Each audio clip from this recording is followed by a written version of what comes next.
সুপ্রিয় দর্শক, আসসালামু আলাইকুম ওয়া রাহমাতুল্লাহ।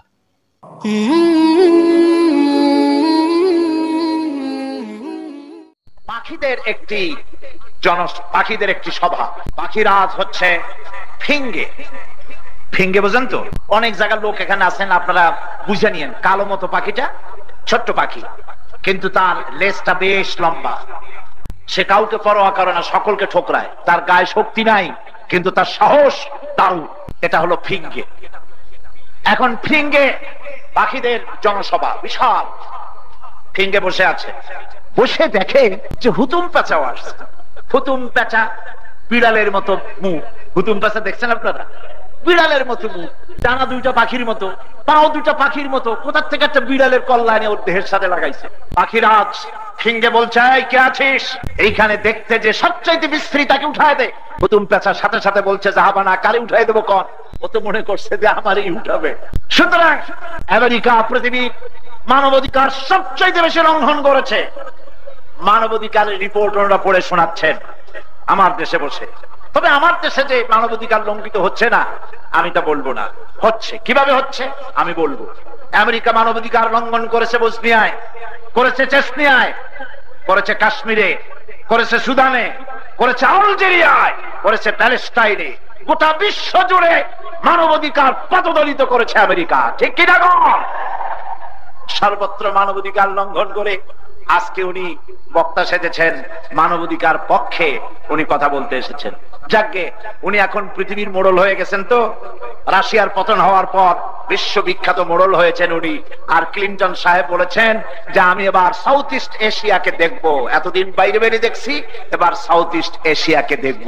এই বলে তিনি এদিকে মুখ ফিরাইছেন। ওদিকে আর এক সর্বনাশ হয়েছে, যার জন্য উনি সাদ্দামের উপরে উঠে পড়ে লেগেছেন। যৌন কেলেঙ্কারি ইসরায়েল অস্থির, দুনিয়ার অ্যাটেনশনকে ডাইভার্ট করে দেওয়ার জন্য সাদ্দামের উপরে আঘাত এনেছেন। আজকে আমেরিকা দিয়ে কাম নাই, আমরা আমাদের দেশের কথা কই। কি কর? আমাদের দেশে মানবাধিকার লঙ্ঘিত হচ্ছে। কিভাবে? আমাদের দেশে আজ নারী হত্যা হচ্ছে, নারী নির্যাতন হচ্ছে, নারী ধর্ষণ হচ্ছে। 3 বছরের শিশুকন্যা থেকে শুরু করে 70 বছরের বৃদ্ধা নারীও ধর্ষণের হাত থেকে রেহাই পাচ্ছে না। এটা কি মানবাধিকার লঙ্ঘিত হচ্ছে না? পুলিশের হেফাজতে আসামি নির্যাতনে মৃত্যু হয়ে যাচ্ছে। এটা কি মানবাধিকার লঙ্ঘিত হচ্ছে না? পুলিশ রিমান্ডের নামে সরকার তার নিজের বক্তব্য আসামির মুখ থেকে বের করার জন্য ইলেকট্রিক শক দিচ্ছে, প্রহার করছে, নির্যাতন করছে, খাবার দিচ্ছে না, পড়ার দিচ্ছে না। দিনের পর দিন, মাসের পর মাস পুলিশ রিমান্ডের নামে বর্বরতা চালিয়ে মানবাধিকার লঙ্ঘন করেছে বাংলাদেশে। সুতরাং আজ মানবাধিকার লঙ্ঘিত হচ্ছে বিশ্ব জুড়ে, আমার দেশেও হচ্ছে। এই মানবাধিকার, মানুষের মৌলিক অধিকার প্রতিষ্ঠিত করতে হলে আসতে হবে কার কাছে? চিল্লায় বলতে হবে ইসলামের কাছে। সবাই বলুন, কার কাছে? ইসলাম দেবে মানুষের মৌলিক মানবাধিকার। ইসলাম, ইন্নাদ দীন ইনদাল্লাহিল ইসলাম। আমার বন্ধু, আমি হৃদয়ের সবটুকু আবেগ উজাড় করে দিয়ে বলছি আপনাকে, ইসলাম শুধু নামাজ, রোজা, হজ, যাকাতের নাম নয়। যদি তাই হতো তাহলে রাসূলুল্লাহ মসজিদে হারামের মধ্যে বসে শুধু জিকির আজকার করতেন, মসজিদে নববীতে বসে জিকির আজকার করতেন। রক্ত দিতে হতো না, জীবন দিতে হতো না। কথা ঠিক কিনা? ইসলাম মানুষের মৌলিক অধিকার প্রতিষ্ঠিত করেছে। কিভাবে? দেখুন, পার্লামেন্টে যখন কথা উঠলো যে আইন শৃঙ্খলার পরিস্থিতি দারুণ অবনতি ঘটেছে, এর উন্নয়ন কিভাবে সম্ভব, আমি যখন ফ্লোর পেলাম, আমি বললাম, স্পিকার সাহেব, সকলের উপস্থিতিতে বলেছি, আমার বক্তব্য রেকর্ড হয়ে আছে, আমি বলেছি আইন শৃঙ্খলা পরিস্থিতির উন্নতি আপনারা করতে পারবেন না। কেন পারবেন না? এই জন্য পারবেন না যে 1972 সনে আপনারা যখন ক্ষমতায় এসেছিলেন, তখন ইউনিভার্সিটি সমূহের মনোগ্রামে লেখা ছিল, ইকরা বিসমি রাব্বিকাল্লাযী খালাক রাব্বি জিদনি ইলমা। এই দুটি কথা কার? ইকরা, পড়ো তোমার প্রভুর নামে যিনি তোমাকে সৃষ্টি করেছেন। এই কথাটা কি খারাপ? নাউযুবিল্লাহ। রাব্বি জিদনি ইলমা, হে প্রভু তুমি আমার জ্ঞানকে বৃদ্ধি করে দাও।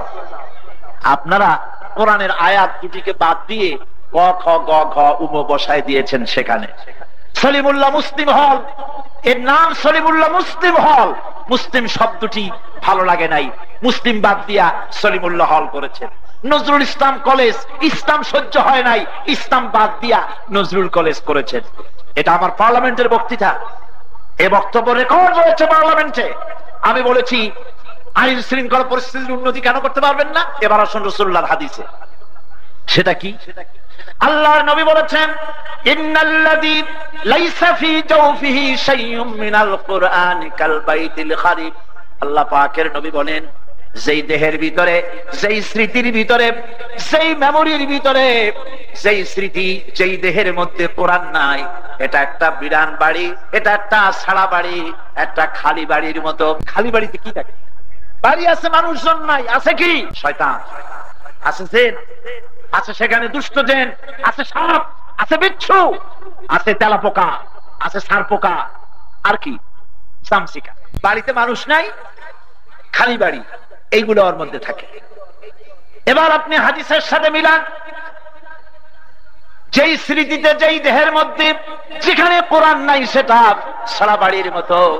আজ আমার আইন শৃঙ্খলা পরিস্থিতির অবনতি সবচাইতে বেশি হয়েছে কলেজ বিশ্ববিদ্যালয়গুলিতে। কলেজ বিশ্ববিদ্যালয়গুলিতে যদি কোরআন 30 পারা পড়ানো হতো, হাদিস যদি 6 খানা হাদিস সব যদি পড়ানো হতো, তাহলে গুন্ডা বের হতো না, মাস্তান বের হতো না, ডাকাত বের হতো না। কলেজ বিশ্ববিদ্যালয়গুলি আমাকে শাহ মাকদুম, খান জাহান আলী, শাহ জালাল আমারে উপহার দিতে পারত, ঠিক কিনা? আমার ছেলের দোষ নাই, যারা কলেজ বিশ্ববিদ্যালয়ে পড়ে, আমার ছেলের কোনো দোষ নাই। ও ছেলে তো মঙ্গল গ্রহে তো আগে আসে নাই, ওটা তো আমার ছেলে, ওটা তো আপনার ছেলে, ওটা তো আপনার আমার ভ্রাতুষ্পুত্র, ঠিক কিনা গো? আমার এই ছেলে তো সেই ছেলে যে ছেলেটি প্রাইমারি স্কুলে যখন ক্লাস 3-তে পড়তো, সেহরিতে রোজার মাসে না উঠালে মা বাবার সাথে রাগ করে কামতো আর বলতো, আমার উঠাও নাই, আমি সেহরি না করি রোজা রাখবো। সারাদিন আমার ওই ছোট্ট ছেলেটা রোজা রাখতো। আরে ছেলেটা রোজা রাখতো, না খাইয়া বাপের সাথে মায়ের সাথে জেদ ধরে কোরআন শরীফ পড়তো, আলেম দেখলে দোয়া চাইতো, পীর সাহেবদের কাছে যেত, বাপের সাথে মসজিদে যেত। আমার ছেলেটা যেই না হাই স্কুলে ঢুকলো, যেই না কলেজে ঢুকলো, আহা, নামাজ গেল, রোজা গেল, চরিত্র গেল। বিশ্ববিদ্যালয়ে ঢুকলো, অমনি মন্ত্র শিখলো, দেয়ার ইজ নো গড, স্রষ্টা বলতে কেউ নাই। আর মাওলানা মৌলবী দেখলো, আলেমদের দেখলেই এরাই দেশটারে খাইছে। আরে বাবা, আলেম ওলামা কি ক্ষমতায় গেছে কখনো? আলেম ওলামা তো ক্ষমতায় যায় নাই। যারা ক্ষমতায় গেল না তারা খাইছে, আর যারা বসে আছে ক্ষমতায়, ওরা বুঝি না খাইয়া সুখী হয়ে যাচ্ছে নাকি? আজিব তামাশা। আমার ছেলের দোষ না, আমার ছেলের দোষ আমার দেশের সম্মানিত প্রেসিডেন্ট বিচারপতি শাহাবুদ্দিন আহমদ সাহেব বলেছেন, ছাত্র রাজনীতি আমি পছন্দ হোক। আমি তার সাথে পার্লামেন্টে আরেকটা কথা যোগ করেছিলাম, ছাত্র রাজনীতি বন্ধ করতে হলে শিক্ষক রাজনীতি বন্ধ করতে হবে। আমার ছেলেকে ওরাই চরিত্রহীন বানিয়েছে, আমার সোনার টুকরা ছেলেকে কয়লার টুকরা, পাথরের টুকরায় ওরাই পরিণত করেছে। সমস্ত শিক্ষকের বিরুদ্ধে আমার অভিযোগ নাই, যেসব শিক্ষক নাস্তিক, জিন্দিগিতে মসজিদে আসে না, আল্লাহরে স্বীকার করে না, এরা আমার সোনার টুকরা ছেলেকে নষ্ট করেছে, ঠিক কিনা? কাফেরেরা বলেছিল মুহাম্মদ সাল্লাল্লাহু আলাইহি ওয়াসাল্লাম, ধর্ম নিয়ে আমাদের মধ্যে যে কাশমাকাশ হচ্ছে, আমাদের মধ্যে যে একটা টানা পোড়েন হচ্ছে, আসুন আমরা একটা কথায় ঐক্যবদ্ধ হই। সেটা কি? আমরা যারা আছি ইসলাম মানি না, আমরা কিছুদিন আপনাদের মসজিদে গিয়া আল্লাহরে 2টা সেজদা দিয়ে আসবো, আর আপনারা কিছুদিন আমাদের মন্দিরে এসে আমাদের মূর্তিগুলারে একটু প্রণাম করে যাবেন। আসুন আমরা ধর্ম এভাবে 50-50 ভাগাভাগি করে নেই। এটা ছিল সূরা কাফিরুনের প্রেক্ষাপট নাজিলে। জবাবটা কি এলো? রাসূলুল্লাহ কোনো কথা বলতেন না যতক্ষণ জিবরাইল না বলতেন, আর জিবরাইল বলতেন না যতক্ষণ। এবার শুনুন আল্লাহ কি বলছেন, এই প্রস্তাবে আল্লাহ কি বলছেন। আল্লাহ রাব্বুল আলামিন বলেন, কুল ইয়া আইয়ুহাল কাফিরুন লা আ'বুদু মা তা'বুদুন আল্লাহ পাক বলেন, নবী আপনি বলুন, হে মহাসত্যের অস্বীকারীরা, তোমরা যার ইবাদত করো আমরা তার ইবাদত করি না, আবার আমরা যার ইবাদত করি তোমরা তার ইবাদত করো না। সুতরাং মীমাংসা হচ্ছে এটাই, ফয়সালা হচ্ছে এটাই, সিদ্ধান্ত হচ্ছে এটাই, লাকুম দীনুকুম ওয়ালিয়া দীন। তোমাদের দিন তোমাদের জন্য, আমাদের দিন আমাদের জন্য। আর দিন মানে কি গতকাল বলছি, মনে আছে আপনাদের? দিন মানে কি রাত না রাতের উল্টাটা? দিন মানে কি? জীবন ব্যবস্থা, জীবন ব্যবস্থা। লাকুম দীনুকুম ওয়ালিয়া দীন। তোমরা তোমাদের দিন নিয়ে থাকো, আমরা আমাদের দিন নিয়ে থাকি। এ দিয়ে কি নিরপেক্ষ বুঝায় না পক্ষে বুঝায়?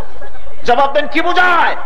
তোমরা তোমাদের ধর্মের পক্ষে থাকো, আমরা আমাদের ধর্মের পক্ষে থাকি।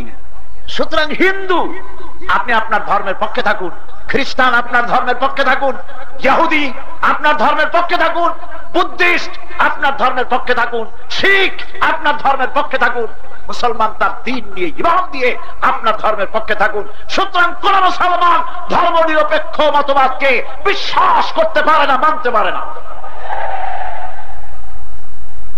আল্লাহ পাক কোরআনে কারিমে পরিষ্কার করে বলে দিয়েছেন, ইন্নাদ দীনা ইনদাল্লাহিল ইসলাম। ইসলাম হচ্ছে পূর্ণাঙ্গ জীবন ব্যবস্থা। সব এই কোরআনের মধ্যে আমি বলে দিয়েছি। কে বলে দিয়েছেন? আল্লাহ পাক কোরআনে কারিমে বলেছেন, ফামান তাবিআ হুদায়া ফালা খাউফুন আলাইহিম ওয়ালা হুম ইয়াহজানুন। আমার এই হেদায়েত, হেদায়েত মানে কি? কোরআন। এই কোরআন শরীফের নাম শুধু কোরআন না, কোরআনের নাম ফুরকান, কোরআনের নাম হুদা, কোরআনের নাম শিফা, এর নাম তানজিল, এর নাম নূর, এর নাম কিতাব। আল্লাহ পাক বলছেন, ফামান তাবিআ হুদায়া, এই কোরআন যারা মানবে, যারা অনুসরণ করবে, ফালা খাউফুন আলাইহিম, ওদের জন্য কোনো ভয় নাই। সুবহানাল্লাহ কইতে ইচ্ছা করে না?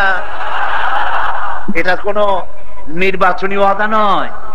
নির্বাচনে যেমন এক একজন আসেন মঞ্চের উপরে দাঁড়ান আর বলেন, ভাইয়ের আমার, বোনের আমার, এবার আমার বালতি মার্কা বাক্স, আপনারা আমাকে আরেকটা বার ভোট দিয়া গোটা জাতির 12:30 বাজাইবার সুযোগ দিন। এটা এরকম কোন নির্বাচনী ওয়াদা নয়। এ ওয়াদা কার? বিশাল আকাশের মালিকের ওয়াদা, বিস্তীর্ণ জমিন, পাহাড় পর্বত, সমুদ্র মহাসমুদ্র, কুল কায়নাতের মালিক আল্লাহ সুবহানাহু ওয়া তাআলার ওয়াদা। সে ওয়াদা কখনো ভঙ্গ হয়?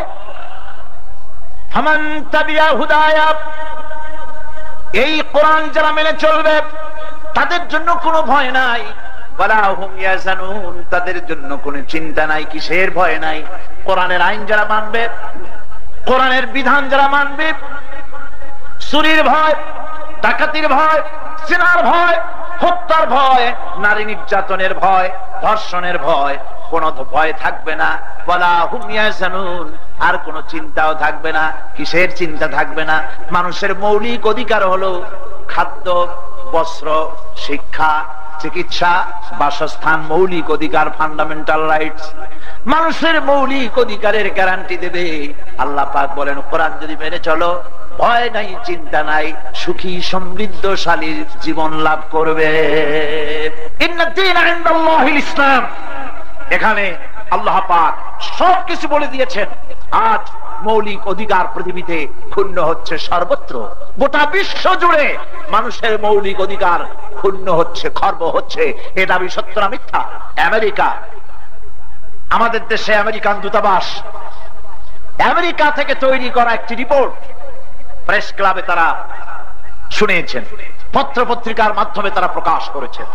মানবাধিকার লঙ্ঘিত হচ্ছে বাংলাদেশেও। আমেরিকা বলেছে। আমেরিকা বলুক আর না বলুক, আমরা জানি বাংলাদেশে মানবাধিকার লঙ্ঘিত হচ্ছে এবং পৃথিবীর সর্বত্র হচ্ছে। যারা রিপোর্ট পড়ে শুনাইছে ওরাই সর্বপ্রথম গোটা বিশ্বের মানবাধিকার ওরাই লঙ্ঘন করছে, ঠিক কিনা? আল্লাহ সুবহানাহু ওয়া তাআলা অসংখ্য ফেরেশতা আছে, তিনি সৃষ্টি করেছেন। সে ফেরেশতার কোনো শেষ নাই।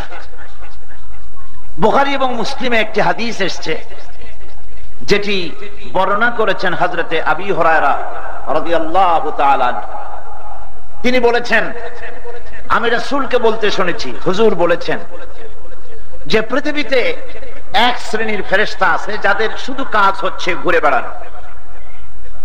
এক এক শ্রেণীর ফেরেশতাদের এক এক ধরনের কাজ।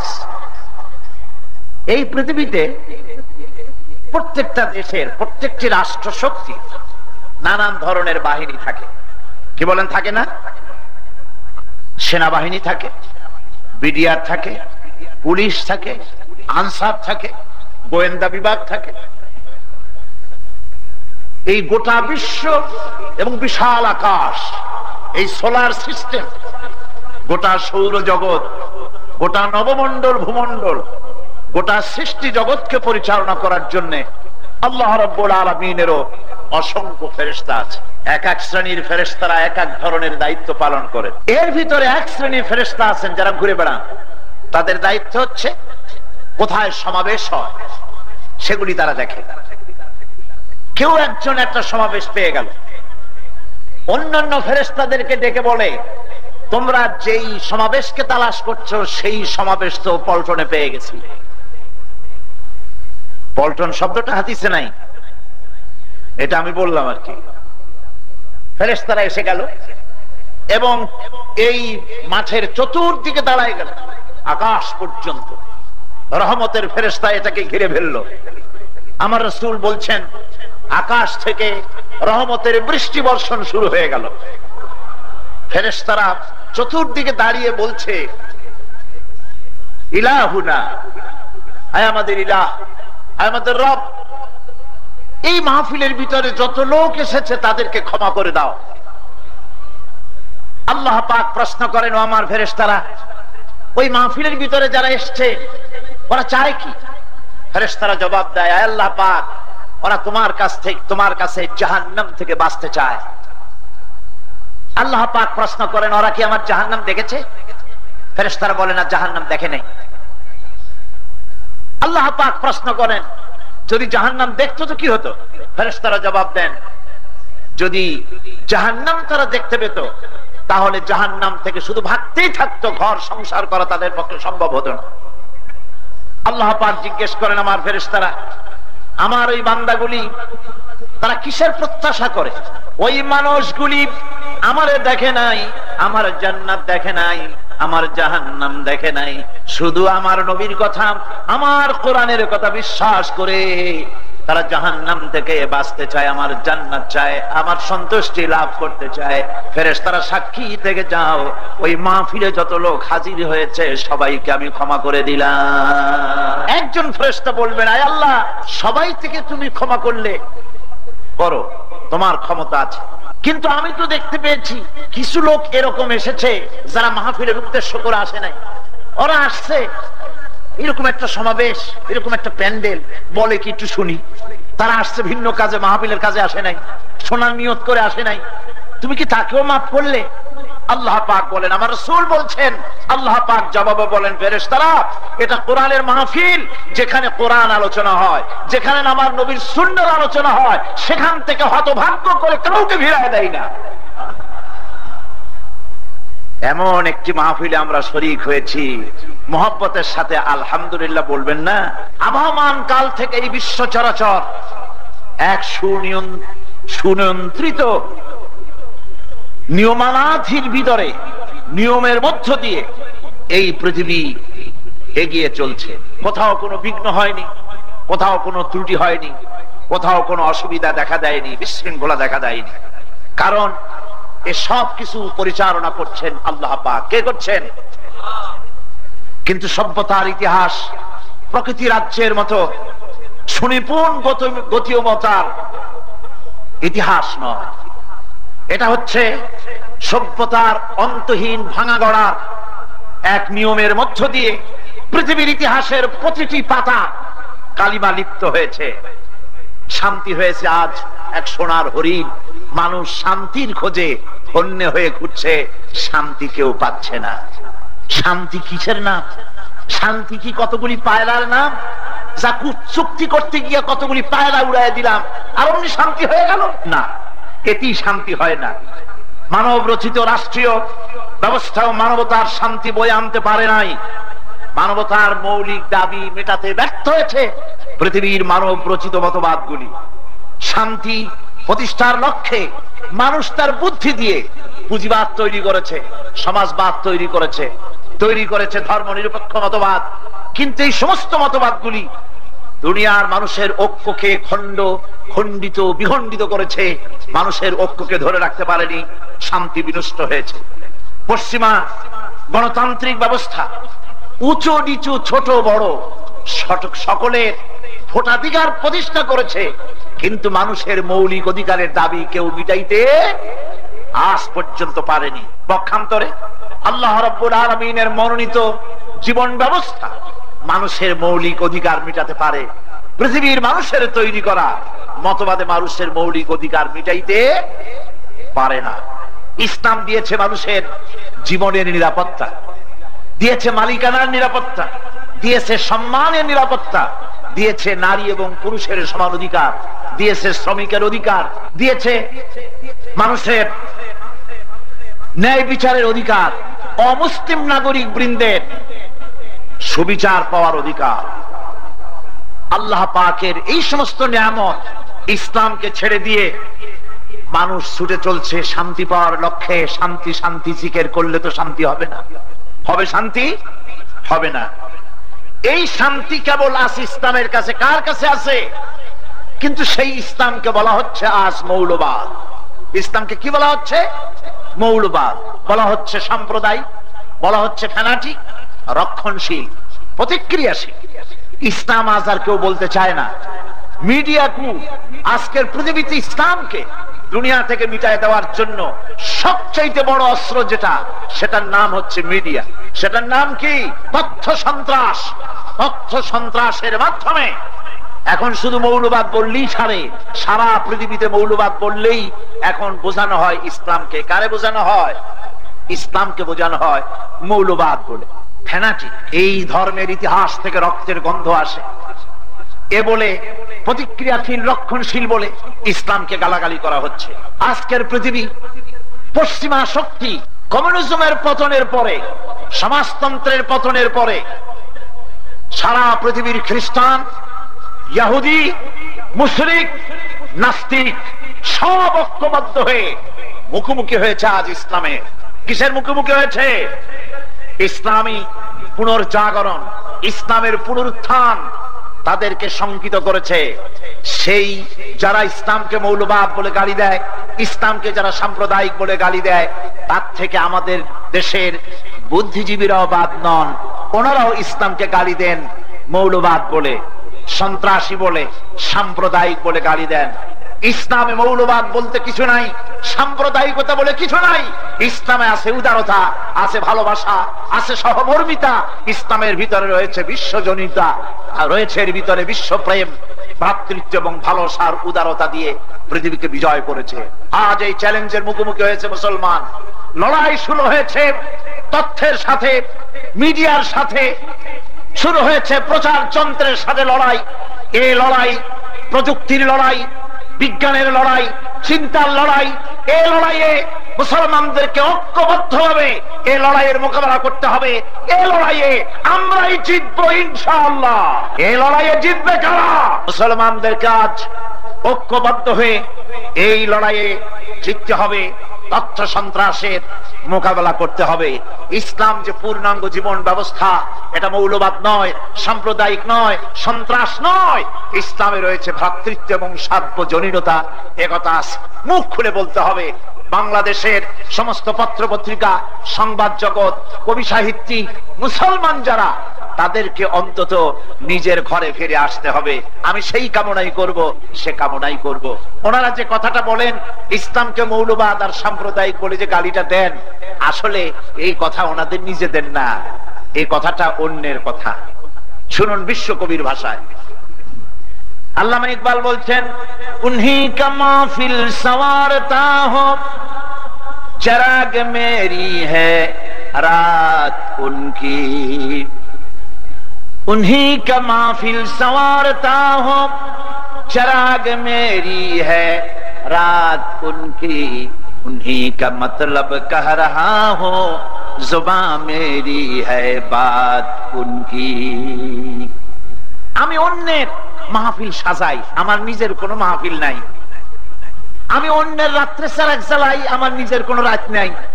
আমি অন্যের কথা নিজের জিহ্বা দিয়া বলি, আমার নিজের কোনো সে নাই। আজকে আমার দেশে যারা ইসলামকে মৌলবাদ বলে, সাম্প্রদায়িক বলে, রক্ষণশীল বলে, প্রতিক্রিয়াশীল বলে, রক কাটা বলে, হাত কাটা বলে, গলা কাটা বলে, এই কথা তার নিজের কথা না। জেনের রুগী যে কথা বলে, সে কথাটা কার বলেন আপনারা? সে কথা কার? জেনের কথা। সুতরাং আমাদের দেশের তথাকথিত বুদ্ধিজীবী কবি সাহিত্যিকরা ইসলামকে যে গালিটা দেন, নিজের মুখ দিয়া, মুখ ওনার, জিহ্বা ওনার, কিন্তু ওনার জিহ্বার উপরে ভর করেছে শান্তি নিকেতন, জিহ্বার উপরে ভর করেছে দিল্লি, জিহ্বার উপরে ভর করেছে পেন্টাগন, ভর করেছে পিকিং, ভর করেছে ইংল্যান্ড। এই সমস্ত পরগাছা পরজীবী হয়ে বুদ্ধিজীবী নাম দিয়ে ইসলামকে গালি দেওয়া হচ্ছে। এই গালি দিয়া ইসলামকে ঠেকানো যাবে না। সুবহানাল্লাহ, আলহামদুলিল্লাহ, লা ইলাহা ইল্লাল্লাহ, সুবহানাল্লাহ।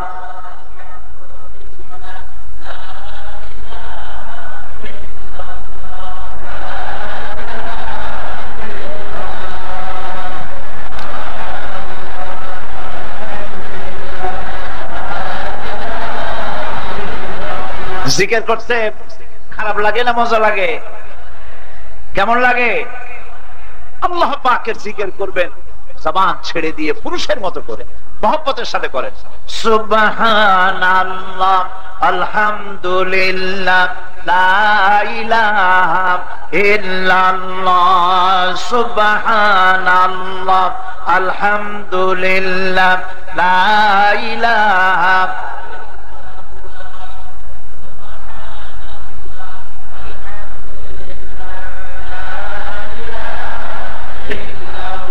লা ইলাহা ইল্লাল্লাহু মুহাম্মাদুর রাসূলুল্লাহ। ইন্নাদ-দীনা ইনদাল্লাহিল ইসলাম وما اختلف الذين أوتوا الكتاب إلا من بعد ما جاءهم العلم بغيا بينهم ومن يكفر بآيات الله فإن الله سريع হিসাব। সাদাকাল্লাহুল আযীম। সূরা আলে ইমরান প্রথম রুকুর শেষ অংশ। আল্লাহ পাক বলছেন, ইন্নাদ-দীনা ইনদাল্লাহিল ইসলাম, জীবন ব্যবস্থা হিসেবে কেবলমাত্র মনোনীত আমার কাছে। কি এটা কার কাছে মনোনীত? আল্লাহ পাকের কাছে মনোনীত। আল্লাহর মনোনীত রাস্তায় শান্তি না অন্যের দেখানো পথে শান্তি? আল্লাহর দেখানো পথেই শান্তি, যেহেতু তিনি সৃষ্টি করেছেন এ মানব গোষ্ঠীকে। সেজন্য মুসলমান যারা কালেমা পড়েছেন তাদেরকে ইসলামের দিকে আসতে হবে, যেহেতু ইসলাম একটি পূর্ণাঙ্গ জীবন ব্যবস্থা।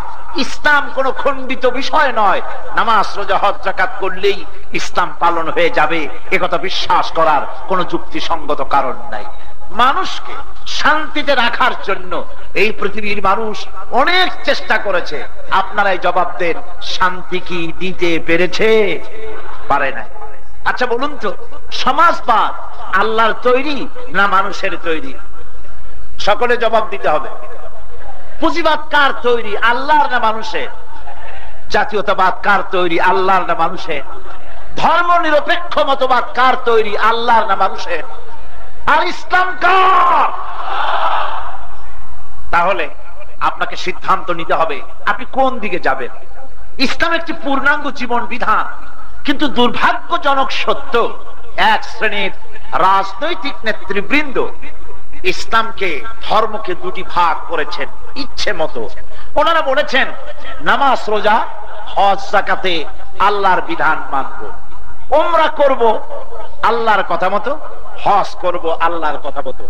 নামাজ পড়বো আল্লাহর কথা মতো, কিন্তু সংস্কৃতি আমদানি করব গয়া আর কাশি থেকে। আমরা নামাজ পড়বো আল্লাহর কথা মতো, কিন্তু রাজনীতি আল্লাহর কথা মতো করবো না, অর্থনীতিতে আল্লাহর আইন মানবো না, সমাজনীতিতে আল্লাহর আইন মানবো না। তার অর্থ ভাবখানা এই, হে আল্লাহ, হে রাসূল, তোমাদের দুইজনকে বলে দিচ্ছি, আমাদের বাইতুল মুকাররমে, পটুয়াটুলি মসজিদে, মগবাজার মসজিদে, কাটাবন মসজিদে, মতিঝিল টিএনটি মসজিদে, পীর সাহেবদের খানকায় এবং মাদ্রাসা সমূহে, এই সব জায়গায় আপনারা দুজন থাকুন।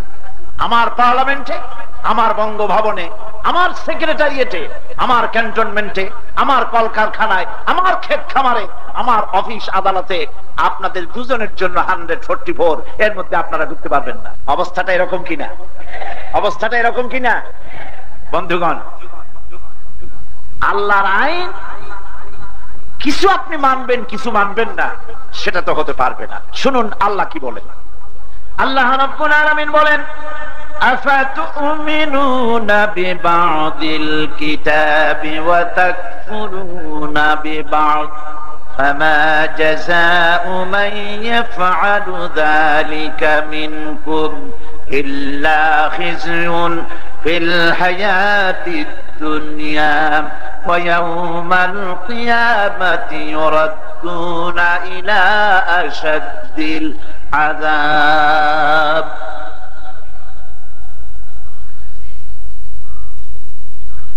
কিছু কোরআনের কিছু কথাকে করবে স্বীকার, আর কিছুকে করবে অস্বীকার। যদি এই অবস্থা তোমাদের হয়, আমার কিছু কথা মানবে আর কিছু যদি না মানো, অধিকাংশকে যদি অমান্য করো আর কিছু যদি মানো, তাহলে তার জন্য শাস্তি কি হবে?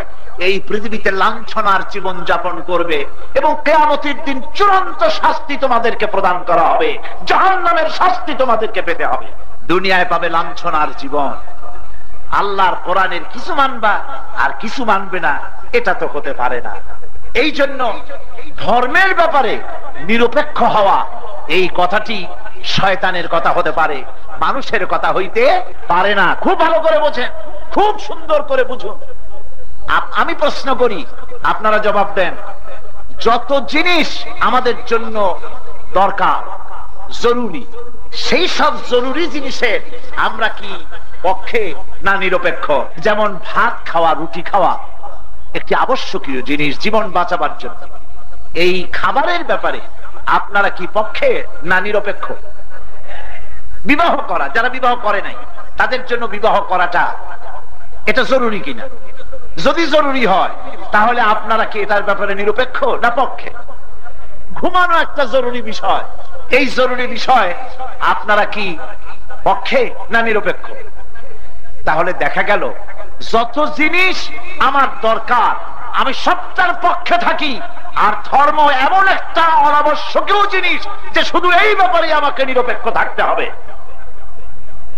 নাউজুবিল্লাহ পড়ে, নাউজুবিল্লাহ পড়ে। কোন মুসলমান ব্যক্তি ধর্মের ব্যাপারে নিরপেক্ষ থাকতে পারে না। আজ ধর্ম নিরপেক্ষতার ব্যাপারে প্রশ্ন কথা উঠেছে। আল্লাহ বলছেন, ইন্নাদ-দীন ইনদাল্লাহিল ইসলাম, কেবলমাত্র ইসলাম হলো আমার কাছে পূর্ণাঙ্গ একটি জীবন ব্যবস্থা। আপনি ধর্ম নিরপেক্ষতা আবিষ্কার কোত্থেকে করলেন? এটা আবিষ্কার কোত্থেকে করলেন? ইতিহাস আপনাকে জানতে হবে। মধ্যযুগীয় ইউরোপ সভ্যতায় যখন চার্চ দিয়ে রাষ্ট্র শাসন হতো, পাদ্রীরা বিজ্ঞানীদেরকে হত্যা করেছে। গ্যালিলিওর মতো বিশ্ববিখ্যাত বিজ্ঞানীকে বিষ পানে তাকে হত্যা করা হয়েছে। নারীদেরকে বলা হয়েছে নারী হলো শয়তানের ব্রোকার। আমরা ছিলাম জান্নাতে, ব্রোকারি করিয়া শয়তানের সাথে নারী আমাকে স্বর্গচ্যুত করেছে, সুতরাং নারী হচ্ছে শয়তানের দালাল, এজন্য নারীর থেকে যত পারো দূরে থাকো, এ কথাগুলি তারা বলেছে। নারীর উপর অত্যাচার করেছে, শিক্ষার আলো থেকে মানুষকে বঞ্চিত করেছে। শুরু হলো চার্চের বিরুদ্ধে সংগ্রাম, শুরু হলো পাদ্রীদের বিরুদ্ধে সংগ্রাম।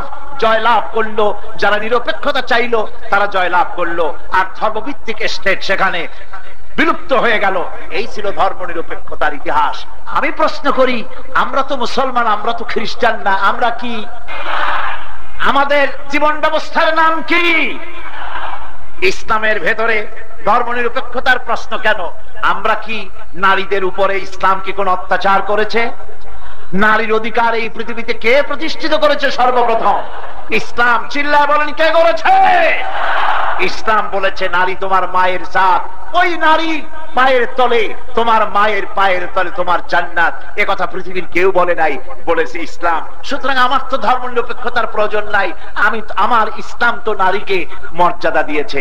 ওরা বিজ্ঞানীদেরকে হত্যা করেছে, আর ইসলাম বলেছে 1 ঘন্টা জ্ঞান চর্চা করা 60 বছরের নফল ইবাদতের সওয়াব আল্লাহ পাক আমল লিখে দেবেন।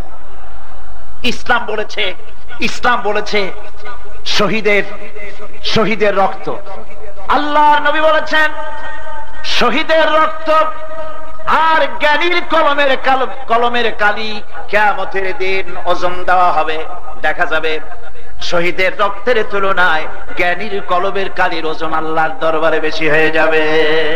জ্ঞান চর্চা, জেনারেল লিটারেসি, সাধারণ অক্ষর জ্ঞানের প্রতি ইসলাম সবচেয়ে বেশি মানুষকে উৎসাহিত করেছে।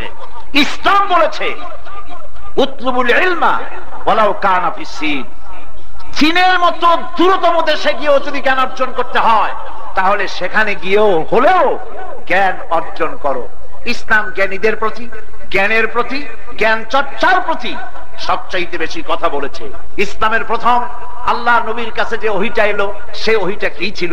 ওইটা কি নামাজ, রোজা, হজ, যাকাত? জিজ্ঞেস করি ওহীটা কি ছিল? ওহী ছিল ইকরা বিসমি রাব্বিকাল্লাযী খালাক, পড়ো, শিক্ষা গ্রহণ করো। সুতরাং শিক্ষার প্রতি, জ্ঞানীদের প্রতি, বিজ্ঞানীদের প্রতি ইসলাম আকর্ষণ সৃষ্টি করেছে, ফজিলত বর্ণনা করেছে। কাজে আমার তো নিরপেক্ষ হওয়ার দরকার নাই। নিরপেক্ষ হওয়া দরকার ছিল পাদ্রীদের জুলুম থেকে, খ্রিস্টানদের অত্যাচার থেকে বাঁচার জন্য। ওদের জন্য ধর্ম নিরপেক্ষতার দরকার ছিল। ইসলামে কোন ধর্ম নিরপেক্ষতার প্রয়োজন আছে? নাই। আর যদি বলেন যে ধর্ম নিরপেক্ষতা এটা পরধর্ম সহিষ্ণুতার জন্য আমরা বলি, তাহলে এটাও বলার দরকার নাই, যেহেতু পরধর্ম সহিষ্ণুতা ইসলাম যা শিখিয়েছে এর থেকে বেশি পৃথিবীতে কেউ দিতে পারে। আল্লাহর নবী বলেছেন সংখ্যাগরিষ্ঠ মুসলিম এলাকায় যারা সংখ্যালঘু হবে তাদের প্রতি ভালো ব্যবহার করবে, ভালো আচরণ করবে। যদি আচরণটা খারাপ হয়ে যায়, সংখ্যালঘুদের উপরে যদি অত্যাচার করো, তাহলে আমি নবী মুহাম্মদ রাসূলুল্লাহ সাল্লাল্লাহু আলাইহি ওয়াসাল্লাম কিয়ামতের দিন আল্লাহর দরবারে মুসলমানদের বিরুদ্ধে সংখ্যালঘুদের পক্ষ সমর্থন করে রব্বুল আলামিনের দরবারে মামলা দায়ের করব। ধর্মনিরপেক্ষ রাষ্ট্র তো আমার বাড়ির কাছে ভারত। ধর্মনিরপেক্ষ মতবাদ দিয়ে সে দেশে কি বিভিন্ন ধর্মের মানুষের নিরাপত্তা দিতে পেরেছে, অধিকার দিতে পেরেছে? সুতরাং এই ধর্মনিরপেক্ষ এই কথাটা সম্পূর্ণভাবে মুসলমানদেরকে পরিত্যাগ করতে হবে, ধর্মের পক্ষে আসতে হবে। কোথায় আসতে হবে? কিন্তু বিজ্ঞজনেরা আমাদের দেশের খুব বেশি বুদ্ধি রাখেন। ওনারা বলেন কি, বুখারী শরীফের মধ্যে আছে ধর্মনিরপেক্ষতার কথা। কোথায়? কয়ে লাকুম দীনুকুম ওয়ালিয়া দীন। অনুসারীরা মনে করে মাশাআল্লাহ, আমাদের নেতারা তো বুখারীও পড়ে। বাঙ্গালরে হাইকোর্ট দেখাই দিল, কোরআন শরীফের আয়াত নিয়ে ঢুকাইলো বুখারীর মধ্যে। ভাই, আমি আপনাকে প্রশ্ন করি, লাকুম দীনুকুম ওয়ালিয়া দীন এইটা দিয়ে কি ধর্মনিরপেক্ষতা বুঝায়? বিশ্ব মানবাধিকার দিবস, নিশ্চয়ই শিক্ষিত লোকেরা যারা পত্র পত্রিকা পড়েন তারা খবর রাখেন। 1948 সালের এই দিনে প্যারিসে জাতিসংঘের একটা বৈঠক হয়েছিল। জাতিসংঘের সদস্য সমূহ, রাষ্ট্রসমূহ নিয়ে তারা সেখানে বৈঠক করলেন এবং সর্বসম্মতিক্রমে তারা মানবাধিকারের সার্বজনীন ঘোষণা তারা সেখান থেকে দিলেন।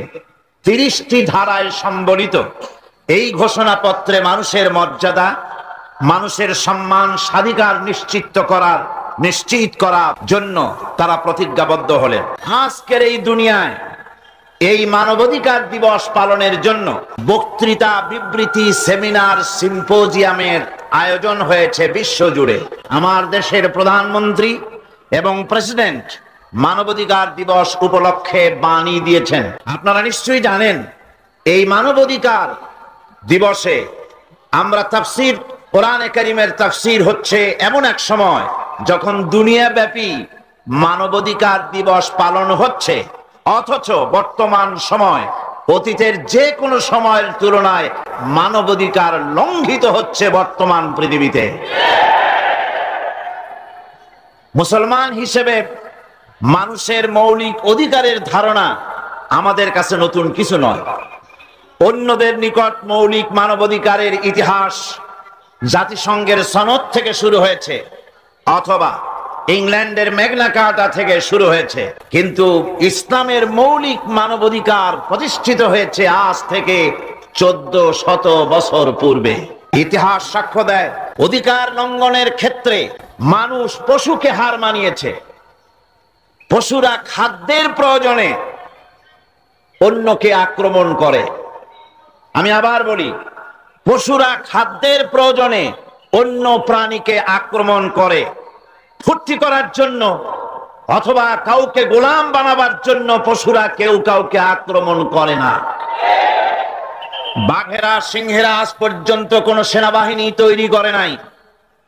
পৃথিবীর কোন ব্যাঙ আজ পর্যন্ত দাঁড়িয়ে বলে নাই যে এই এলাকায় শুধু আমি গ্যাংর গ্যাং করব, আর কেউ আওয়াজ করতে পারবে না। এভাবে করে ব্যাঙ তার স্বজাতিকে শাসায়নি, বাঘ তার স্বজাতিকে শাসায়নি, বরং মানুষ মানুষকে শাসন করেছে। শুধু তাই নয়, শুধুমাত্র দ্বিতীয় বিশ্ব যুদ্ধে মানুষ যত মানুষ মেরেছে, সেকেন্ড গ্রেট ওয়ার্ল্ড ওয়ারে পৃথিবীতে মানুষেরা যত মানুষ মেরেছে, আদম আলাইহিস সালাম থেকে নিয়ে আজ পর্যন্ত হিংস্র পশুরা, বাঘেরা, সিংহেরা, সাপেরা, কুমিরেরা, হাঙ্গরেরা, সমস্ত প্রাণী মিলে এত মানুষ আজও মারতে পারে নাই।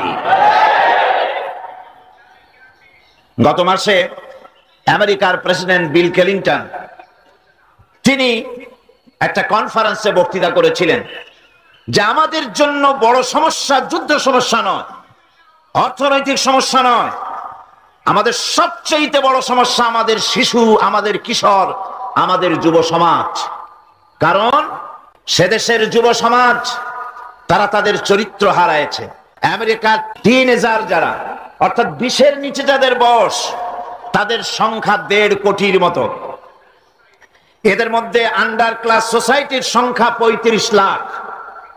ড্রাগ এডিক্টেড হয়েছে 30 লক্ষ, যারা প্যাটেডিন, হেরোইন, কোকেইন, চার্চ, মারিজুয়ানা, গাঁজা ইত্যাদি যারা সেবন করে, যুবকদের মধ্যে তাদের সংখ্যা 30 লাখের ওপরে।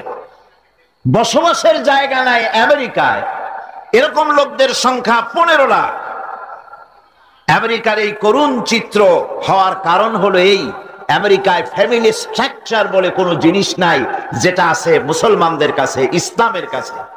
সেই ফ্যামিলি স্ট্রাকচার আমেরিকার কাছে নাই। আল্লাহর হেদায়েত অনুযায়ী যদি সেখানে ফ্যামিলি স্ট্রাকচার থাকতো, সন্তান পিতাকে সম্মান করত, পিতা তার সন্তানকে স্নেহ করত, স্ত্রীরা স্বামীকে শ্রদ্ধা করত, ভক্তি করত, স্বামীরা তার স্ত্রীকে ভালোবাসতো, তাহলে আমেরিকার এই করুণ চিত্র হতো না। আমি আপনাদের কাছে স্পষ্ট করে বলতে চাই, আমেরিকা এবং ইংল্যান্ডে কুকুর ছানা তার মালিকের কাছে যে যত্ন পায়, সন্তানগুলি তার মায়ের কাছে সেই যত্ন পায় না।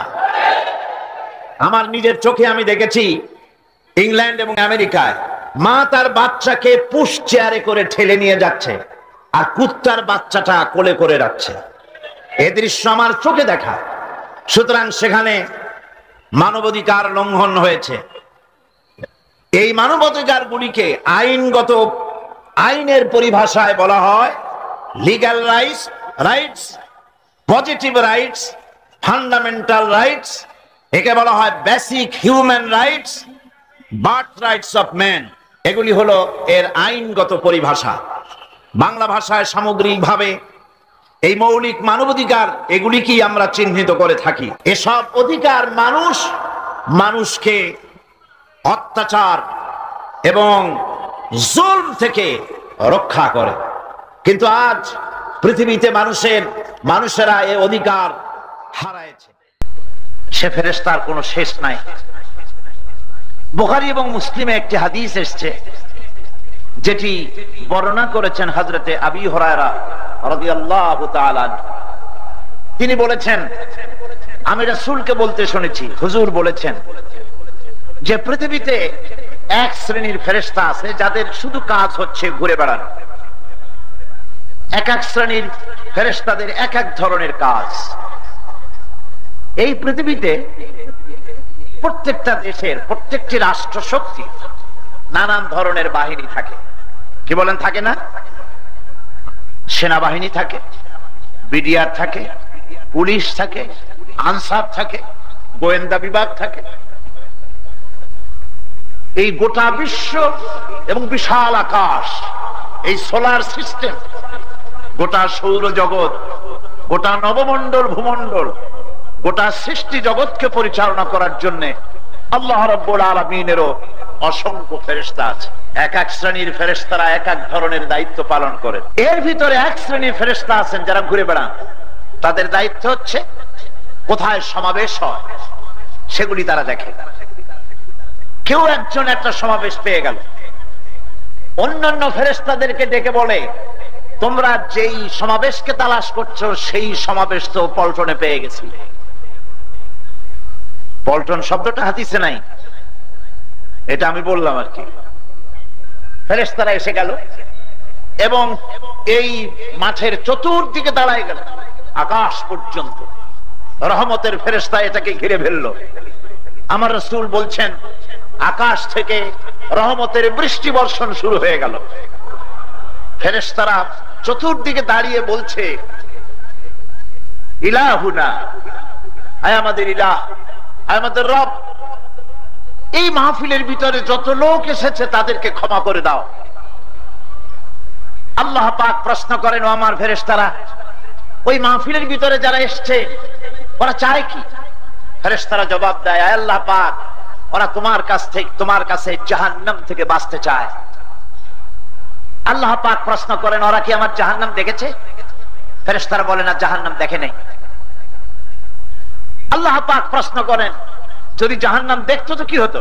ফেরেশতারা জবাব দেন, যদি জাহান্নাম তারা দেখতে পেত তাহলে জাহান্নাম থেকে শুধু ভাগতেই থাকতো, ঘর সংসার করা তাদের পক্ষে সম্ভব হতো না। আল্লাহ পাক জিজ্ঞেস করেন, আমার ফেরেশতারা, আমার ওই বান্দাগুলি তারা কিসের প্রত্যাশা করে?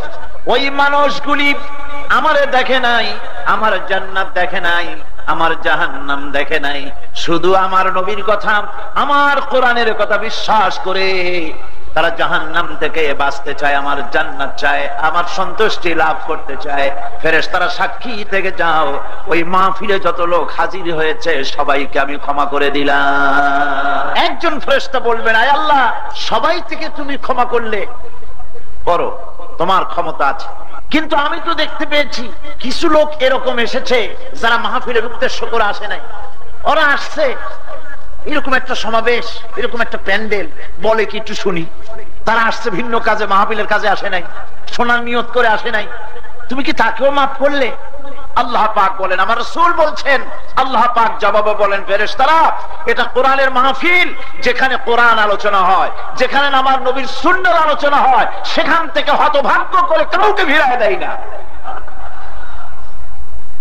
এমন একটি মাহফিলে আমরা শরীক হয়েছি, মহব্বতের সাথে আলহামদুলিল্লাহ বলবেন না? আবহমান কাল থেকে এই বিশ্ব চরাচর এক সুনিয়ন্ত্রিত নিয়মানাধির ভিতরে, নিয়মের মধ্য দিয়ে এই পৃথিবী এগিয়ে চলছে। কোথাও কোনো বিঘ্ন হয়নি, কোথাও কোনো ত্রুটি হয়নি, কোথাও কোনো অসুবিধা দেখা দেয়নি, বিশৃঙ্খলা দেখা দেয়নি। কারণ এ সব কিছু পরিচালনা করছেন আল্লাহ পাক। কে করছেন? কিন্তু সভ্যতার ইতিহাস প্রকৃতি রাজ্যের মতো সুনিপুণ গতিমতার ইতিহাস নয়। এটা হচ্ছে সভ্যতার অন্তহীন ভাঙা গড়ার এক নিয়মের মধ্য দিয়ে পৃথিবীর ইতিহাসের প্রতিটি পাতা কালিমা লিপ্ত হয়েছে। শান্তি হয়েছে আজ এক সোনার হরিণ। মানুষ শান্তির খোঁজে হন্যে হয়ে ঘুরছে, শান্তি কেউ পাচ্ছে না। শান্তি কিসের নাম? শান্তি কি কতগুলি পায়রার নাম? যা চুক্তি করতে গিয়ে কতগুলি পায়রা উড়াই দিলাম আর অমনি শান্তি হয়ে গেল? না, এটি শান্তি হয় না। মানব রচিত রাষ্ট্রীয় ব্যবস্থাও মানবতার শান্তি বয়ে আনতে পারে নাই। মানবতার মৌলিক দাবি মেটাতে ব্যর্থ হয়েছে পৃথিবীর মানব রচিত মতবাদগুলি। শান্তি প্রতিষ্ঠার লক্ষ্যে মানুষ তার বুদ্ধি দিয়ে পুঁজিবাদ তৈরি করেছে, সমাজবাদ তৈরি করেছে ধর্ম নিরপেক্ষ মতবাদ। কিন্তু এই সমস্ত মতবাদগুলি দুনিয়ার মানুষের ঐক্যকে বিখণ্ডিত করেছে, মানুষের ঐক্যকে ধরে রাখতে পারেনি, শান্তি বিনষ্ট হয়েছে। পশ্চিমা গণতান্ত্রিক ব্যবস্থা উঁচু নিচু ছোট বড় সকলের ভোটাধিকার প্রতিষ্ঠা করেছে, কিন্তু মানুষের মৌলিক অধিকারের দাবি কেউ মিটাইতে আজ পর্যন্ত পারেনি। পক্ষান্তরে আল্লাহ রাব্বুল আলামিনের মনোনীত জীবন ব্যবস্থা মানুষের মৌলিক অধিকার মিটাতে পারে। পৃথিবীর মানুষের তৈরি করা মতবাদে মানুষের মৌলিক অধিকার মিটাইতে পারে না। ইসলাম দিয়েছে মানুষের জীবনের নিরাপত্তা, দিয়েছে মালিকানার নিরাপত্তা, দিয়েছে সম্মানের নিরাপত্তা, দিয়েছে নারী এবং পুরুষের সমান অধিকার, দিয়েছে শ্রমিকের অধিকার, দিয়েছে মানুষের ন্যায় বিচারের অধিকার, অমুসলিম নাগরিক বৃন্দের সুবিচার পাওয়ার অধিকার। আল্লাহ পাকের এই সমস্ত নিয়ামত ইসলামকে ছেড়ে দিয়ে মানুষ ছুটে চলছে শান্তি পাওয়ার লক্ষ্যে। শান্তি জিকির করলে তো শান্তি হবে না, শান্তি হবে না। এই শান্তি কেবল আছে ইসলামের কাছে। কার কাছে আছে? কিন্তু সেই ইসলামকে বলা হচ্ছে আজ মৌলবাদ। ইসলামকে কি বলা হচ্ছে? মৌলবাদ বলা হচ্ছে, সাম্প্রদায়িক বলা হচ্ছে, ফ্যানাটিক, রক্ষণশীল, প্রতিক্রিয়াশীল। ইসলাম আজ আর কেউ বলতে চায় না। মিডিয়া আজকের পৃথিবীতে ইসলামকে দুনিয়া থেকে মিটায় দেওয়ার জন্য সবচাইতে বড় অস্ত্র যেটা, সেটার নাম হচ্ছে মিডিয়া। সেটার নাম কি? তথ্য সন্ত্রাস। তথ্য সন্ত্রাসের মাধ্যমে এখন শুধু মৌলবাদ বললেই ছাড়ে, সারা পৃথিবীতে মৌলবাদ বললেই এখন বোঝানো হয় ইসলামকে। কারে বোঝানো হয়? ইসলামকে বোঝানো হয় মৌলবাদ বলে। ফ্যানাটিক, এই ধর্মের ইতিহাস থেকে রক্তের গন্ধ আসে এ বলে, প্রতিক্রিয়াশীল, রক্ষণশীল বলে ইসলামকে গালাগালি করা হচ্ছে। আজকের পৃথিবী পশ্চিমা শক্তি কমিউনিজমের পতনের পরে, সমাজতন্ত্রের পতনের পরে সারা পৃথিবীর খ্রিস্টান, ইহুদি, মুশরিক, নাস্তিক সব ঐক্যবদ্ধ হয়ে মুখোমুখি হয়েছে আজ ইসলামের। কিসের মুখোমুখি হয়েছে? ইসলামী পুনর্জাগরণ, ইসলামের পুনরুত্থান তাদেরকে শঙ্কিত করেছে। সেই যারা ইসলামকে মৌলবাদ বলে গালি দেয়, ইসলামকে যারা সাম্প্রদায়িক বলে গালি দেয়, তার থেকে আমাদের দেশের বুদ্ধিজীবীরাও বাদ নন। ওনারাও ইসলামকে গালি দেন মৌলবাদ বলে, সন্ত্রাসী বলে, সাম্প্রদায়িক বলে গালি দেন। ইসলামে মৌলবাদ বলতে কিছু নাই, সাম্প্রদায়িকতা বলে কিছু নাই। ইসলামে আছে উদারতা, আছে ভালোবাসা, আছে সহমর্মিতা। ইসলামের ভিতরে রয়েছে বিশ্বজনীনতা, রয়েছে এর ভিতরে বিশ্বপ্রেম, ভ্রাতৃত্ব এবং ভালোবাসার উদারতা দিয়ে পৃথিবীকে বিজয় করেছে। আজ এই চ্যালেঞ্জের মুখোমুখি হয়েছে মুসলমান। লড়াই শুরু হয়েছে তথ্যের সাথে, মিডিয়ার সাথে, শুরু হয়েছে প্রচার যন্ত্রের সাথে লড়াই। এই লড়াই প্রযুক্তির লড়াই, বিজ্ঞানের লড়াই, চিন্তার লড়াই। এই লড়াইয়ে মুসলমানদেরকে ঐক্যবদ্ধভাবে এই লড়াইয়ের মোকাবেলা করতে হবে। এই লড়াইয়ে আমরাই জিতবো ইনশাআল্লাহ। এই লড়াইয়ে জিতবে কারা? মুসলমানদেরকে আজ ঐক্যবদ্ধ হয়ে এই লড়াইয়ে জিততে হবে। তথ্য সন্ত্রাসের মোকাবেলা করতে হবে। ইসলাম যে পূর্ণাঙ্গ জীবন ব্যবস্থা, এটা মৌলবাদ নয়, সাম্প্রদায়িক নয়, সন্ত্রাস নয়। ইসলামে রয়েছে ভ্রাতৃত্ব এবং সার্বজনীনতা। একথা মুখ খুলে বলতে হবে। বাংলাদেশের সমস্ত পত্র পত্রিকা, সংবাদ জগৎ, কবি সাহিত্যিক, মুসলমান যারা, তাদেরকে অন্তত নিজের ঘরে ফিরে আসতে হবে। আমি সেই কামনাই করব, সে কামনাই করব। ওনারা যে কথাটা বলেন ইসলামকে মৌলবাদ আর সাম্প্রদায়িক বলে যে গালিটা দেন, আসলে এই কথা ওনাদের নিজেদের না, এই কথাটা অন্যের কথা। শুনুন বিশ্বকবির ভাষায়। আল্লামা ইকবাল বলছেন, উনহি কা মাহফিল সওয়ারতা হো, চিরাগ মেরি হ্যায় রাত উনকি। उन्हीं का महफिल संवारता हूं, चिराग मेरी है रात उनकी। उन्हीं का मतलब कह रहा हो, जुबान मेरी है बात उनकी। আমি অন্যের মাহফিল সাজাই, আমার নিজের কোনো মাহফিল নাই। আমি অন্যের রাত্রে সারাক জ্বালাই, আমার নিজের কোনো রাত নাই। আমি অন্যের কথা নিজের জিহ্বা দিয়া বলি, আমার নিজের কোনো সে নাই। আজকে আমার দেশে যারা ইসলামকে মৌলবাদ বলে, সাম্প্রদায়িক বলে, রক্ষণশীল বলে, প্রতিক্রিয়াশীল বলে, রক কাটা বলে, হাত কাটা বলে, গলা কাটা বলে, এই কথা তার নিজের কথা না। জেনের রুগী যে কথা বলে, সে কথাটা কার বলেন আপনারা? সে কথা কার? জেনের কথা। সুতরাং আমাদের দেশের তথাকথিত বুদ্ধিজীবী কবি সাহিত্যিকরা ইসলামকে যে গালিটা দেন, নিজের মুখ দিয়া, মুখ ওনার, জিহ্বা ওনার, কিন্তু ওনার জিহ্বার উপরে ভর করেছে শান্তি নিকেতন, জিহ্বার উপরে ভর করেছে দিল্লি, জিহ্বার উপরে ভর করেছে পেন্টাগন, ভর করেছে পিকিং, ভর করেছে ইংল্যান্ড। এই সমস্ত পরগাছা পরজীবী হয়ে বুদ্ধিজীবী নাম দিয়ে ইসলামকে গালি দেওয়া হচ্ছে। এই গালি দিয়া ইসলামকে ঠেকানো যাবে না। সুবহানাল্লাহ, আলহামদুলিল্লাহ, লা ইলাহা ইল্লাল্লাহ, সুবহানাল্লাহ।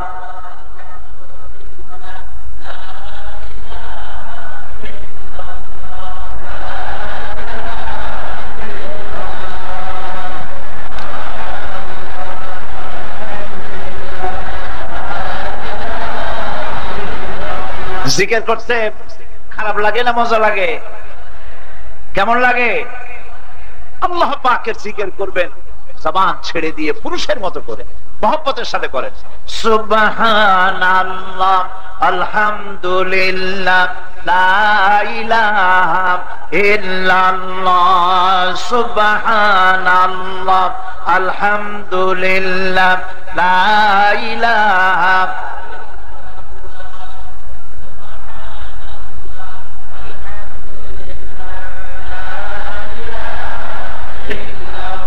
লা ইলাহা ইল্লাল্লাহু মুহাম্মাদুর রাসূলুল্লাহ। ইন্নাদ-দীনা ইনদাল্লাহিল ইসলাম وما اختلف الذين أوتوا الكتاب إلا من بعد ما جاءهم العلم بغيا بينهم ومن يكفر بآيات الله فإن الله سريع হিসাব। সাদাকাল্লাহুল আযীম। সূরা আলে ইমরান প্রথম রুকুর শেষ অংশ। আল্লাহ পাক বলছেন, ইন্নাদ-দীনা ইনদাল্লাহিল ইসলাম, জীবন ব্যবস্থা হিসেবে কেবলমাত্র মনোনীত আমার কাছে। কি এটা কার কাছে মনোনীত? আল্লাহ পাকের কাছে মনোনীত। আল্লাহর মনোনীত রাস্তায় শান্তি না অন্যের দেখানো পথে শান্তি? আল্লাহর দেখানো পথেই শান্তি, যেহেতু তিনি সৃষ্টি করেছেন এ মানব গোষ্ঠীকে। সেজন্য মুসলমান যারা কালেমা পড়েছেন তাদেরকে ইসলামের দিকে আসতে হবে, যেহেতু ইসলাম একটি পূর্ণাঙ্গ জীবন ব্যবস্থা। ইসলাম কোনো খণ্ডিত বিষয় নয়। নামাজ রোজা হজ যাকাত করলেই ইসলাম পালন হয়ে যাবে, একথা বিশ্বাস করার কোনো যুক্তিসঙ্গত কারণ নাই। মানুষকে শান্তিতে রাখার জন্য এই পৃথিবীর মানুষ অনেক চেষ্টা করেছে। আপনারাই জবাব দেন, শান্তি কি দিতে পেরেছে? পারে না। আচ্ছা বলুন তো, সমাজবাদ আল্লাহর তৈরি না মানুষের তৈরি? সকলে জবাব দিতে হবে। পুঁজিবাদ কার তৈরি, আল্লাহর না মানুষের? জাতীয়তাবাদ কার তৈরি, আল্লাহর না মানুষের? ধর্ম নিরপেক্ষ মতবাদ কার তৈরি, আল্লাহর না মানুষের? আর ইসলাম কার? তাহলে আপনাকে সিদ্ধান্ত নিতে হবে আপনি কোন দিকে যাবেন। ইসলাম একটি পূর্ণাঙ্গ জীবন বিধান, কিন্তু দুর্ভাগ্যজনক সত্য, এক শ্রেণীর রাজনৈতিক নেতৃবৃন্দ ইসলামকে, ধর্মকে দুটি ভাগ করেছেন ইচ্ছে মতো। ওনারা বলেছেন নামাজ রোজা হজ যাকাতে আল্লাহর বিধান মানব, উমরা করব আল্লাহর কথা মতো, হজ করব আল্লাহর কথা মতো, নামাজ পড়বো আল্লাহর কথা মতো, কিন্তু সংস্কৃতি আমদানি করব গয়া আর কাশি থেকে। আমরা নামাজ পড়বো আল্লাহর কথা মতো, কিন্তু রাজনীতি আল্লাহর কথা মতো করব না, অর্থনীতিতে আল্লাহর আইন মানবো না, সমাজনীতিতে আল্লাহর আইন মানবো না। তার অর্থ হাতখানা এই, হে আল্লাহ, হে রাসূল। তোমাদের দুইজনকে বলে দিচ্ছি, আমাদের বাইতুল মুকাররমে, পটুয়াটুলি মসজিদে, মগবাজার মসজিদে, কাটাবন মসজিদে, মতিঝিল টিএনটি মসজিদে, পীর সাহেবদের খানকায় এবং মাদ্রাসা সমূহে, এই সব জায়গায় আপনারা দুজন থাকুন। আমার পার্লামেন্টে, আমার বঙ্গভবনে, আমার সেক্রেটারিয়েটে, আমার ক্যান্টনমেন্টে, আমার কলকারখানায়, আমার ক্ষেত খামারে, আমার অফিস আদালতে আপনাদের দুজনের জন্য 144, এর মধ্যে আপনারা ঢুকতে পারবেন না। অবস্থাটা এরকম কিনা? অবস্থাটা এরকম কিনা? বন্ধুগণ, আল্লাহর আইন কিছু আপনি মানবেন, কিছু মানবেন না, সেটা তো হতে পারবে না। শুনুন আল্লাহ কি বলেন। আল্লাহ রাব্বুল আলামিন বলেন, আফাতুমিনুনা বিবাদিল কিতাবি ওয়া তাকফুরুনা বিবাদ ফামা জাযাউ মান ইয়াফআলু যালিকা মিনকুম ইল্লা খিজয়ুন ফিল হায়াতিদ দুনিয়া ওয়া ইয়াওমাল কিয়ামাতি ইউরাদ্দুনা ইলা আশাদ্দিল আযাব।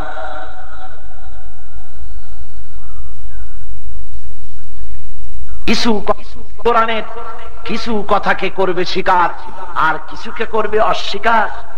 যদি এই অবস্থা তোমাদের হয়, আমার কিছু কথা মানবে আর কিছু যদি না মানো, অধিকাংশকে যদি অমান্য করো আর কিছু যদি মানো, তাহলে তার জন্য শাস্তি কি হবে? এই পৃথিবীতে লাঞ্ছনার জীবন যাপন করবে এবং কিয়ামতের দিন চূড়ান্ত শাস্তি তোমাদেরকে প্রদান করা হবে, জাহান্নামের শাস্তি তোমাদেরকে পেতে হবে। দুনিয়ায় পাবে লাঞ্ছনার জীবন। আল্লাহর কোরআনের কিছু মানবা আর কিছু মানবে না, এটা তো হতে পারে না। এই জন্য ধর্মের ব্যাপারে নিরপেক্ষ হওয়া, এই কথাটি শয়তানের কথা হতে পারে, মানুষের কথা হইতে পারে না। খুব ভালো করে বোঝেন, খুব সুন্দর করে বুঝুন। আমি প্রশ্ন করি, আপনারা জবাব দেন। যত জিনিস আমাদের জন্য দরকার, জরুরি, সেই সব জরুরি জিনিসের আমরা কি পক্ষে না নিরপেক্ষ? যেমন ভাত খাওয়া, রুটি খাওয়া একটি আবশ্যকীয় জিনিস জীবন বাঁচাবার জন্য। এই খাবারের ব্যাপারে আপনারা কি পক্ষে না নিরপেক্ষ? বিবাহ করা, যারা বিবাহ করে নাই তাদের জন্য বিবাহ করাটা এটা জরুরি কিনা? যদি জরুরি হয় তাহলে আপনারা কি এটার ব্যাপারে নিরপেক্ষ না পক্ষে? ঘুমানো একটা জরুরি বিষয়, এই জরুরি বিষয় আপনারা কি পক্ষে না নিরপেক্ষ? তাহলে দেখা গেল যত জিনিস আমার দরকার আমি সবটার পক্ষে থাকি, আর ধর্ম এমন একটা অনাবশ্যকীয় জিনিস যে শুধু এই ব্যাপারে আমাকে নিরপেক্ষ থাকতে হবে। নাউজুবিল্লাহ পড়ে, নাউজুবিল্লাহ পড়ে। কোন মুসলমান ব্যক্তি ধর্মের ব্যাপারে নিরপেক্ষ থাকতে পারে না। আজ ধর্ম নিরপেক্ষতার ব্যাপারে প্রশ্ন কথা উঠেছে। আল্লাহ বলছেন, ইন্নাদ-দীন ইনদাল্লাহিল ইসলাম, কেবলমাত্র ইসলাম হলো আমার কাছে পূর্ণাঙ্গ একটি জীবন ব্যবস্থা। আপনি ধর্ম নিরপেক্ষতা আবিষ্কার কোত্থেকে করলেন? এটা আবিষ্কার কোত্থেকে করলেন? ইতিহাস আপনাকে জানতে হবে। মধ্যযুগীয় ইউরোপ সভ্যতায় যখন চার্চ দিয়ে রাষ্ট্র শাসন হতো, পাদ্রীরা বিজ্ঞানীদেরকে হত্যা করেছে। গ্যালিলিওর মতো বিশ্ববিখ্যাত বিজ্ঞানীকে বিষ পানে তাকে হত্যা করা হয়েছে। নারীদেরকে বলা হয়েছে নারী হলো শয়তানের ব্রোকার। আমরা ছিলাম জান্নাতে, ব্রোকারি করিয়া শয়তানের সাথে নারী আমাকে স্বর্গচ্যুত করেছে, সুতরাং নারী হচ্ছে শয়তানের দালাল, এজন্য নারীর থেকে যত পারো দূরে থাকো, এ কথাগুলি তারা বলেছে। নারীর উপর অত্যাচার করেছে, শিক্ষার আলো থেকে মানুষকে বঞ্চিত করেছে। শুরু হলো চার্চের বিরুদ্ধে সংগ্রাম, শুরু হলো পাদ্রীদের বিরুদ্ধে সংগ্রাম। জয়লাভ করলো যারা নিরপেক্ষতা চাইলো, তারা জয়লাভ করলো, আর ধর্মভিত্তিক স্টেট সেখানে বিলুপ্ত হয়ে গেল। এই ছিল ধর্ম নিরপেক্ষতার ইতিহাস। আমি প্রশ্ন করি, আমরা তো মুসলমান, আমরা তো খ্রিস্টান না, আমরা কি? আমাদের জীবন ব্যবস্থার নাম কি?